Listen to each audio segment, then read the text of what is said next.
Wal hajru ala sittatin, hadd itu diberlakukan terhadap 6 orang. Terhadap 6 orang.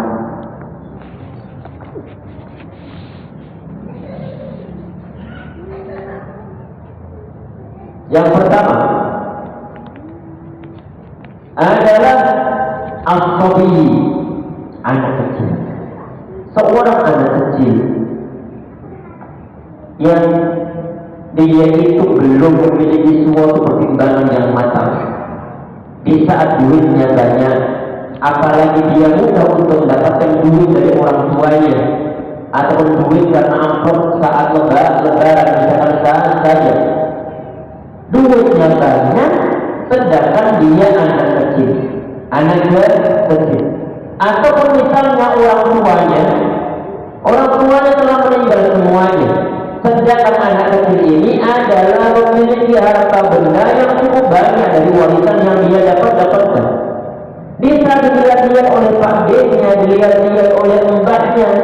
Ini si anak kecil barang-barang yang gak perlu ternyata dibeli semuanya. Barang-barang yang tak perlu dibeli semuanya. Barang-barang mahal dijual dengan ataupun dibeli dengan barang-barang yang biasa dibeli dengan harga yang cukup fantastis, harga yang cukup tinggi. Dalam keadaan begitu, maka wali dari anak kecil ini, yaitu seorang yang diserai tugas untuk mengurus kepentingan ini si anak kecil yang belum balik, usia 5 tahun, 6 tahun, 8 tahun sebelum dia balik, maka walinya berhak untuk menghajatnya sementara waktu.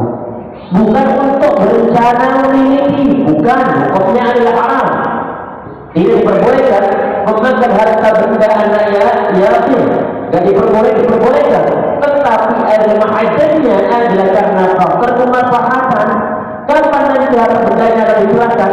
Di saat ini si anak kecil dia telah ada suatu pertimbangan, sudah ada pengetahuan yang berkaitan dengan masalah untung rugi, berkaitan dengan masalah paham Allah, yang berkaitan dengan masalah uang.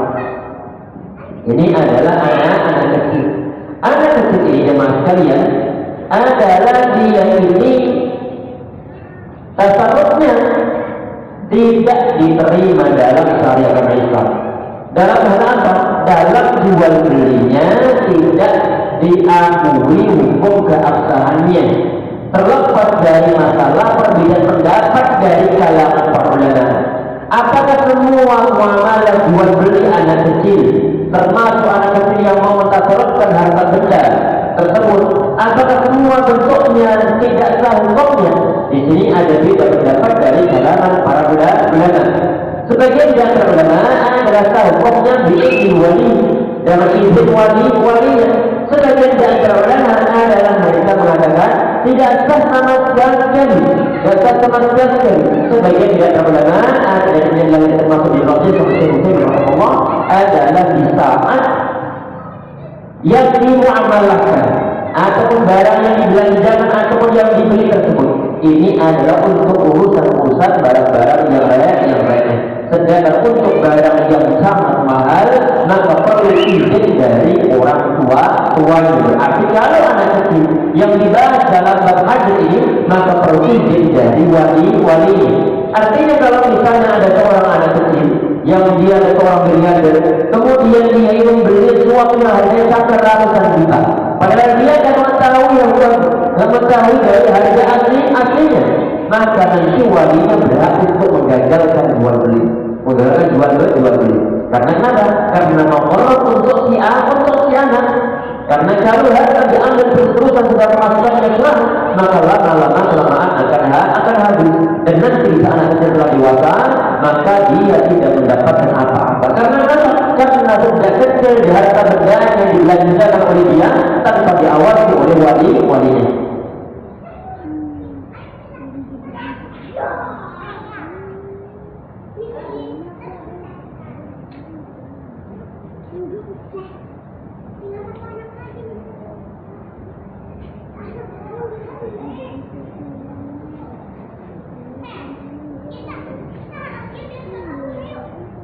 Kemudian Yang nomor dua, wal majnuni. Yang nomor dua adalah seorang majnun, yaitu orang yang memiliki suatu gangguan kejiwaan. Kalau dia memiliki suatu gangguan kejiwaan, bisa dia punya harta benda yang banyak, maka walinya perlu untuk mikir kemaslahatan ini. Oh, ini orang barang-barang yang tak perlu untuk dibeli, maka jangan dibeli. Dan biasanya orang atau walinya sudah mewanti-wanti kepada orang-orang sekitarnya. Nanti kalau simpulan ini yang bermasalah di dalam misalnya dia beli sesuatu yang mahal, maka jangan diterima. Jangan diterima. Ini termasuk di antara bagian al-hajar, ataupun langsung dilarang oleh wali-walinya dengan berbagai macam cara. Intinya bahwa seorang yang majnun demi melindungi harta benda mereka dari suatu kerugian akibat ketidakmampuan berpikir secara logis, maka walinya dia berhak untuk menghajar harta benda yang mau dibelanjakan oleh ini orang majnun. Karena kenapa? Khawatir nanti bisa dia sudah dalam kondisi sehat walafiat, kewalafannya kembali, kemudian dia sudah tidak mendapatkan harta benda yang dia miliki selama ini, maka nanti yang merugi adalah diri orang tersebut. Dan tidak tertutup kemungkinan bahwa orang-orang yang waras dari kalangan para familinya akan disalahkan. Nyalakannya dari mana dulu saat aku masih dalam kondisi sakit mental begitu, kok aku beri sesuatu dibiarkan saja dilarang, sehingga dia kemudian menyalahkan familinya. Biar hal tersebut tidak terjadi dan tidak timbul suatu penyesalan, di akhirnya dalam agama Islam ada suatu hajar yang diberlakukan terhadap orang gila atau orang ODGJ yang tidak bisa berpikir secara normal. Demi kemaslahatan siapa? Demi kemaslahatan orang tersebut, biar nanti harta bendanya masih bisa jika dia sudah dalam kondisi waras ataupun sudah sembuh. Bahkan kadang-kadang jangan sekalian, di saat orang tersebut belum sembuh pun, kadang-kadang dia itu perlu suatu biaya yang dia perlu makan. Kadang-kadang dia dalam keadaan sakit-sakitan perlu untuk obat. Kalau harta bendanya kemudian dia belanjakan semau-mau dia tanpa diawali sama sekali oleh pihak walinya, maka nanti yang direpotkan oleh adalah walinya itu sendiri. Duit dari orang majnun, orang yang gila ini, ODGJ ini, duitnya telah habis, sedangkan dia perlu untuk makan seharinya, sedangkan dia dalam sakit, maka nanti yang dirugikan oleh adalah pihak famili. Sehingga sangat logis dalam agama Islam, syariah yang berkaitan dengan hajar ini diberlakukan terhadap siapa? Terhadap orang gila ini. Kemudian yang berikutnya adalah as-safi, adalah seorang cacat, orang yang bodoh yang tidak cacat dalam mengelola harta benda. Bedanya sama majnun tadi apa? Bedanya adalah majnun, memang majnun itu ada masa diminta-minta diajak ngomong nggak nyambung sama sekali. Bahkan bisa diajak ngobrol itu dari mana? Dibilang dia dari planet Pluto katanya, dia dari Jupiter. Kok lalu jangan kata dia ditakuti oleh orang yang waras? Iya, akan menggunakan buruk. Ini adalah orang bilang oleh orang tadi beda dengan seorang yang majnun. Orang tadi hanya dia ini tidak cakap dalam belanjakan harta bendanya. Cakap. Barang yang murah dia beli dan harga yang cukup mahal tanpa ada suatu pertimbangan, dan dia sudah kemakan iklan. Sudah berkali-kali terjadi suatu sektor antara keluarga, terjadi antara suami istri. Karena apa? Karena sembarangnya belanja. Asalkan dapat iklan yang bagus, langsung dia beli. Tapi ternyata adalah kok. Akhirnya kemudian bagaimana? Akhirnya kemudian karena saya parahnya orang ini dalam belanjakan harta bendanya, akhirnya tiba-tiba mereka mau berlakukan al-hajar kepada orang ini. Kalau misalnya ada orang dia membeli batu akik dengan harga 500 juta, batu akik 500 juta, dibeli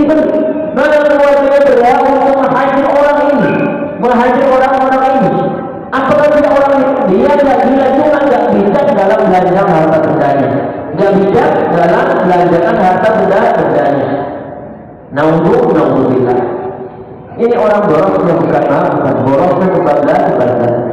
Tuhan memberinya dia sendiri cuma saja kadang-kadang pertimbangan untuk dewasa Anda dalam belanja harta benda tidak dewasa sama sekali dan tidak dimiliki sama sekali.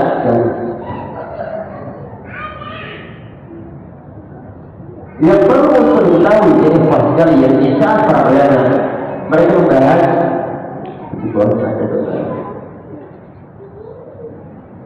menyangkut masalah al-hadri, menyangkut masalah hadri dan orang mukris.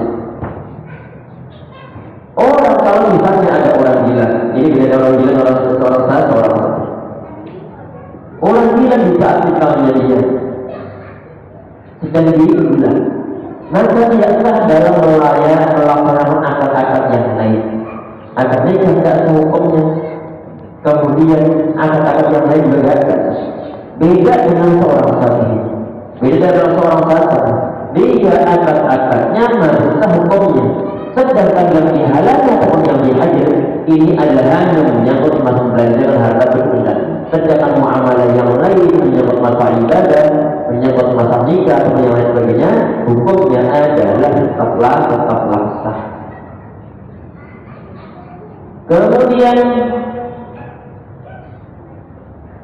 tadi itu asy-syafi al-mubadzir limani, yaitu seorang syafi yang membazirkan harta benda-bendanya.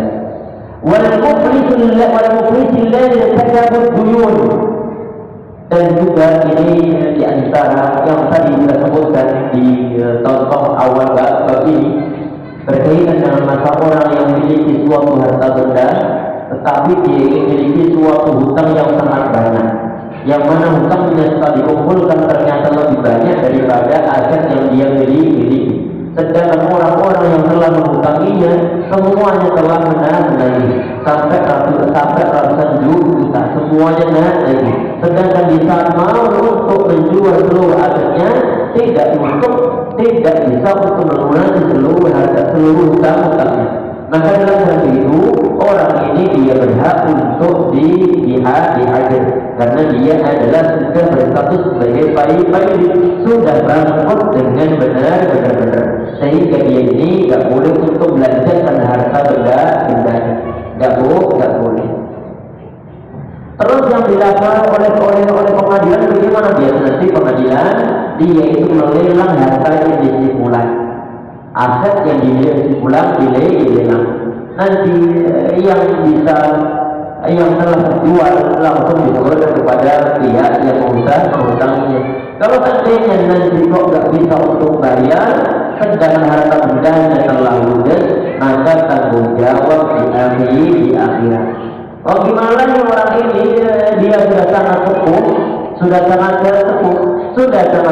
hutangnya banyak yang bukan main, seluruh aset, seluruh barang yang dibeli telah terjual untuk membayar hutangnya, sedangkan hutangnya masih banyak dan dia nggak bisa untuk bekerja. Ya, nanti kalanya saat ada di akhirat di hadapan Allah Subhanahu wa taala akan dibayar menggunakan amal ibadah. Kecuali mungkin orang-orang yang telah menghutangi telah mengikhlaskannya, telah mengikhlaskan. Kalau mengikhlaskannya adalah karena faktor terpaksa, wah gimana lagi, dia juga bisa untuk bayar hutang, sudah sangat sepuh begitu seluruh asetnya telah terjual, gimana lagi. Maka ini ikhlasnya hanya sebagian lagi dia saja, sedangkan nanti dia akan ditanggung jawab oleh Allah Subhanahu wa taala. Baik, Allah wa'ala. Kemudian wal maridul maquf alaihi fima zada 'ala al-hurud, dan juga orang yang sakit sangat parah yang ditakutkan akan datang kematiannya saat itu. Orang ini pun dia perlu untuk dihajar. Orang yang sudah misalnya harta bendanya, misalnya ini orang, dia sudah nazar, sudah nafasnya sudah 1-2 bulan, atau kemudian dia sudah kembali terpada langsung dia mengatakan bahwa nanti uangku ini tabungan langsung semua belikan suatu barang, ini orang keadaannya cukup mengkhawatirkan, cuma khawatirkan. Jangan-jangan selepas dia mengatakan begitu kemudian dia meninggal. Dan kadang-kadang dalam keadaan begitu orang ini dia nggak bisa untuk berpikir secara logis, berpikirnya pendek. Kadang-kadang sebagian di antara mereka ingin menghabiskan seluruh hartanya, tidak ingin menyisihkan sedikit pun untuk bagian waris-warisnya. Dalam keadaan begitu, dalam syariat agama Islam, orang al-maridul al-maghfufu alaihi, seorang yang sakit parah yang ditakutkan akan datang kematian kepada saat itu, maka diberlakukan hak hajar dengan catatan bahwa harta yang mau dibelanjakan oleh orang yang sakit ini adalah sakit yang parah ini mau meninggal adalah melebihi sepertiga. Kalau di bawah sepertiga maka masih diperbolehkan.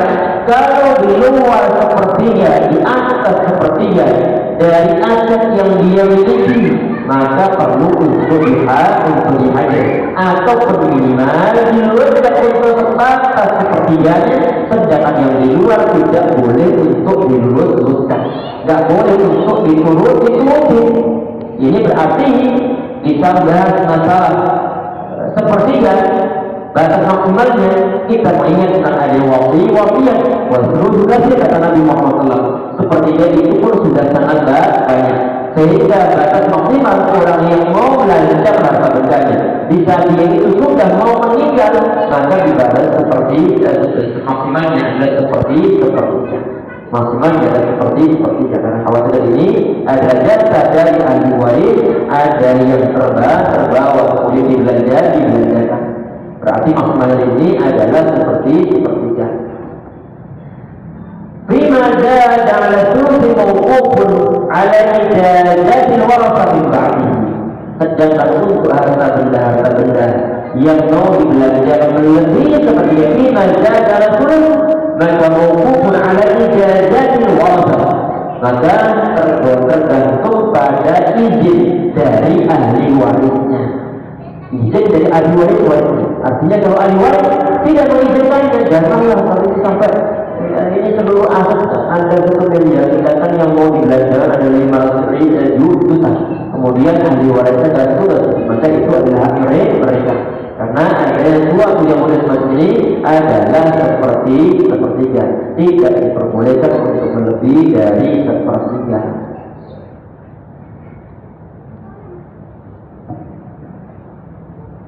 Kemudian di poin berikutnya, wal 'abd alladhi lam yu'zan lahu tijarah, dan juga ini adalah orang yang keempat tentang masalah seorang hamba yang tidak diizinkan oleh tuannya untuk mentasarrufkan harta benda untuk berdagang.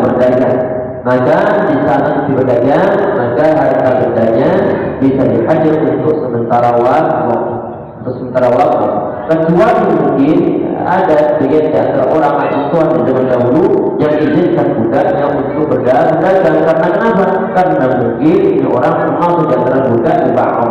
Budak itu apa? Sebagian di antara atau sebagian di antara diri orang tersebut menjadi budak, atau sebagian yang telah masih sudah merdeka, atau juga cacat. Yang bagaimana misalnya tuannya dia bilang bahwa ente bisa merdeka kalau nanti ente membayar sejumlah uang sekian dinar kepadaku setiap bulannya. Orang ini mau nggak mau dia benar-benar minta izin pada tuannya. Kalau begitu izinkan saya untuk berdagang. Baik.